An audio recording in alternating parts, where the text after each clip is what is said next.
Good morning, class. Good morning, grade 3. I am your mom, Maria Eileen Lau. You can call me Mom Eileen. And the topic that we're about to discuss today is all about living and non-living things.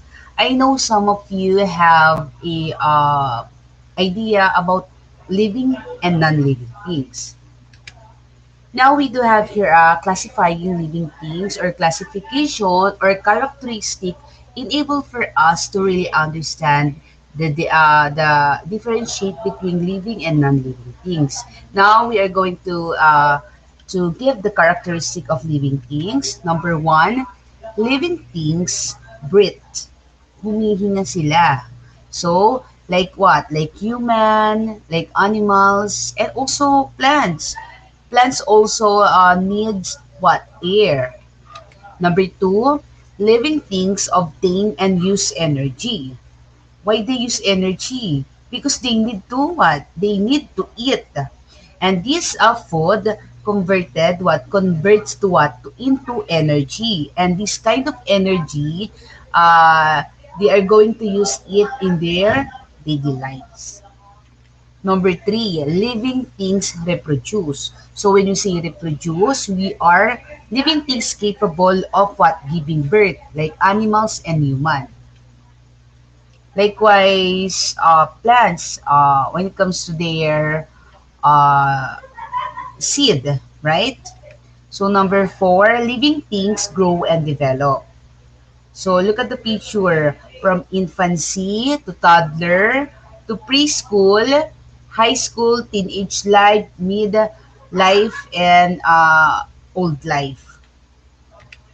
Living things respond to their environment. So it means living things are sensitive when it comes to temperature, cold and hot. So look at the picture of the boy. So may respiration nangyayari. So it means nagre-respond siya to what? To the environment, likewise to temperature.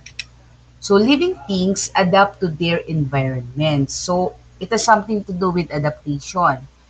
So because all human beings, we are knowledgeable enough to explore our surrounding and to have some leisure or leisure. Okay, living things have cells. So we all know that all living things, animals, human, plants, we are made of what? Cells. So now let us proceed now to non-living things. So when you say non-living things, this is the opposite of living things. So the characteristic of non-living things are not alive. Non-living things do not need food, water, or air. It means all non-living things are man-made or artificial. But look at the picture. Meron din siyang bato. It's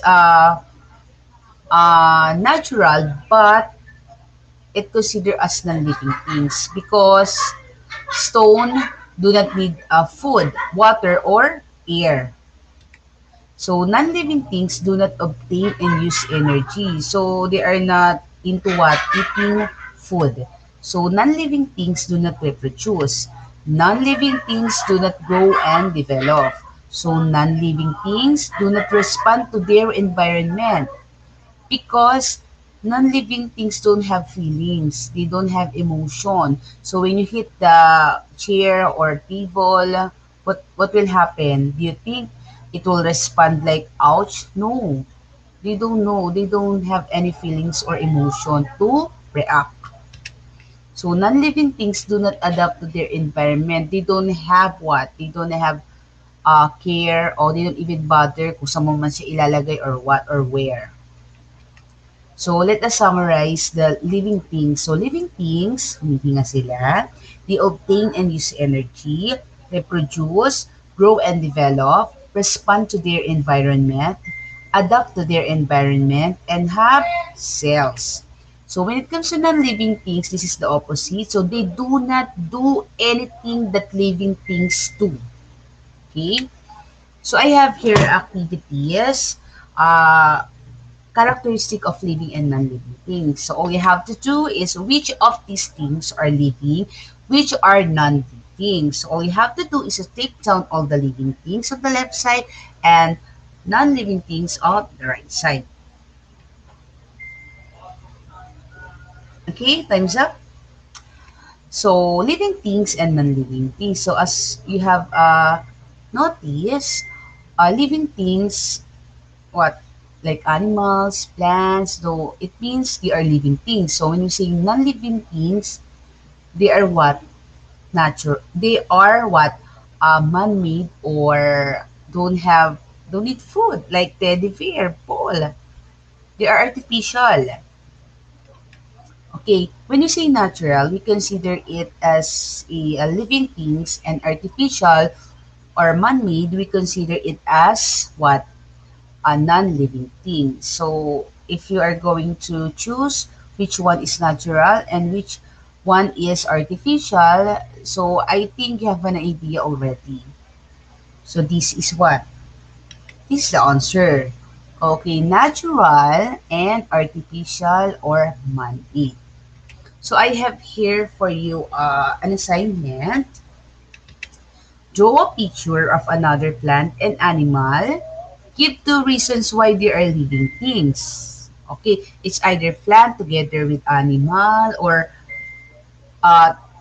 two living things in on a picture. Okay, and then give some reasons why you consider it as a living thing. So next week, you're going to share your answer with a partner. So that's all for today, class. Thank you, grade 3, for listening, and see you next week. Bye.